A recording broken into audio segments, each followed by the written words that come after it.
Papua dapat dikelompokkan ke dalam 3 bidang utama, yaitu bidang politik, bidang ekonomi pembangunan, dan bidang sosial kemasyarakatan. Permasalahan pertama dalam bidang politik diawali dengan sejarah integrasi Papua yang berbeda dengan daerah lain di Indonesia, sehingga menimbulkan penyemaian nasionalisme yang berbeda. Selanjutnya terdapat pro kontra mengenai PPRA 1969 sampai masih adanya tuntutan kemerdekaan dari Gerakan Papua Merdeka dan internasionalisasi isu Papua. Sementara permasalahan dalam bidang ekonomi pembangunan terkait dengan tertinggalnya indeks pembangunan manusia di Papua jika dibandingkan dengan provinsi lain di Indonesia, serta tingginya angka kemiskinan, infrastruktur yang kurang, dan ketimpangan hubungan pusat daerah terkait kepemilikan sumber daya mineral, serta masih banyaknya daerah tertinggal. Permasalahan dalam bidang sosial kemasyarakatan, yaitu terkait pendidikan, kesehatan, dan sumber daya manusia di Papua yang masih tertinggal jauh dari daerah lain di Indonesia.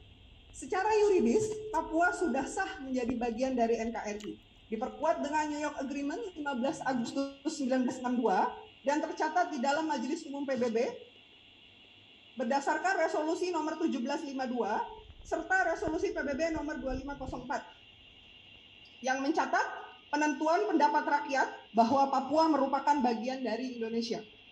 Terlepas dari adanya legal formal tersebut, Profesor Hikmahanto Juwana menyatakan bahwa tanpa PPRA sesungguhnya Papua merupakan bagian dari Indonesia karena terdapat hukum internasional yaitu doktrin uti possidetis juris. Doktrin ini menyebutkan bahwa negara mewarisi bekas jajahannya sehingga daerah Hindia Belanda otomatis menjadi daerah Indonesia termasuk Papua. Pemerintah Indonesia telah melakukan berbagai upaya pendekatan dalam mengatasi berbagai permasalahan, khususnya untuk mensejahterakan OAP, orang asli Papua, dan menghadapi gerakan Papua Merdeka yang dulu dikenal dengan nama OPM. Pendekatan pemerintah dilakukan dengan pendekatan militer, pendekatan kesejahteraan, pendekatan ekonomi, pembangunan, pendekatan demokratis, pendekatan kelembagaan, pendekatan kultural, pendekatan holistik. Kebijakan Otsus bagi Provinsi Papua merupakan salah satu pendekatan kesejahteraan untuk memastikan dua hal yang sangat pokok tercapai, yaitu kesejahteraan rakyat Papua sekaligus memperkuat keutuhan dan integritas NKRI.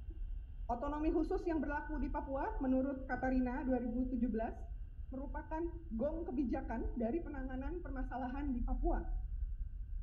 Sementara Johan 2020 menyampaikan bahwa Otsus adalah jalan tengah dari tuntutan merdeka. Sedangkan Rahar Rusun 2014 menyampaikan bahwa Otsus yang diberikan kental akan nuansa politik. Otsus bagi Papua telah berlangsung selama 20 tahun.